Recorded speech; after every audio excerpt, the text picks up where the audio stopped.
Samantha jumps in. Thank you so much, Samantha, for the $50 super chat. She says, do you think we will trade up for a wide receiver? This is one of my favorite type of discussions because of the Hassan Reddick trade, the Tyron Smith signing, the Morgan Moses trade. Like, these are all 1-year deals that you're going all in for this season.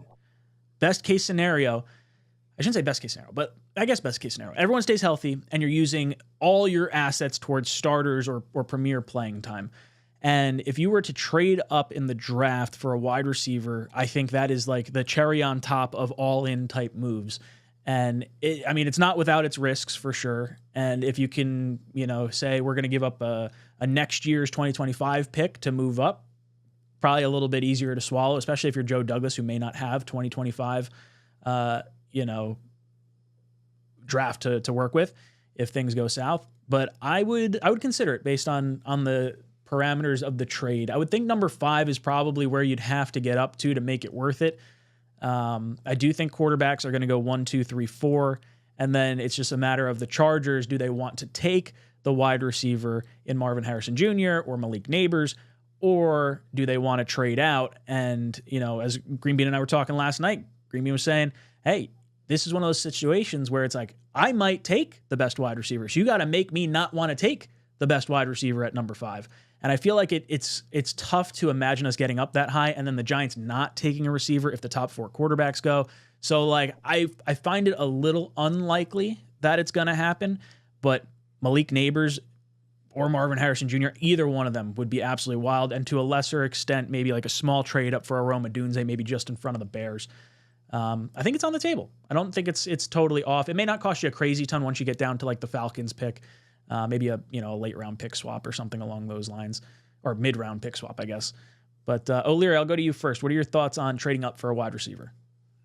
I agree with you that I don't think it's crazy likely. Similar, like we get on the Bauer boys a lot because they are a very vocal group and they think that like it's their way or that's it. But I feel like there's another group where anytime you mention just the thought of trading up, they're like, no, you can't possibly trade up and go, really push your chips for the table. Like, I don't know. Like, I think it would be really fun to have Marvin Harrison or Malik Neighbors on this team. Like, I get it. I know we all love our draft picks and we all love our prospects. And I'm not saying it's even the most likely or my favorite scenario. But if we're sitting there on April 25th at the main event and the ticker comes up, pops up green, a trade, a Jets now on the clock at pick 5, are we not all going to go ballistic and get excited about how to lose our marbles? Right. Like the thought of either Marvin Harrison Jr. or Malik Neighbors with Garrett Wilson and with Mike Williams and Aaron Rodgers and Breece Hall in this offense. I get it. You could be a team O-line all you want. You could be team trade down all you want. I get it. I think you can make really good cases for that to be the move for the Jets.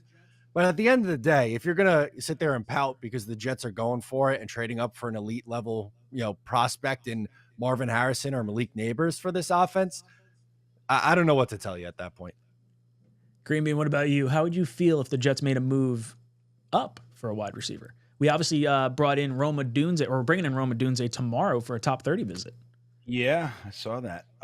So number one, I agree with what Matt said. Like, whether or not that's what I want to do, if all of a sudden it switches from the Chargers to the Jets, that whole shit, and it's the Jets, my heart's gonna pick up.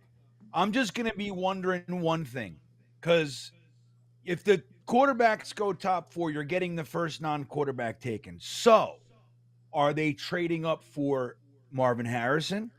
Do they like Neighbors more? Or do they still love Joe Alt as the future, the left tackle for the next 10 to 15 years, let's say 12 years?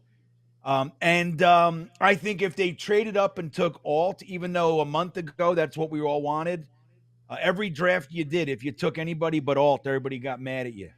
But I think that's changed somewhat. But I'll tell you, man, I would lose my shit if they did that. Because like you said, that they're going for it. They see the guy that they want. They're willing to pay. The one thing I'll say is it's not going to be Daniel Jeremiah. We're not going to be throwing them at 2025 second to get it.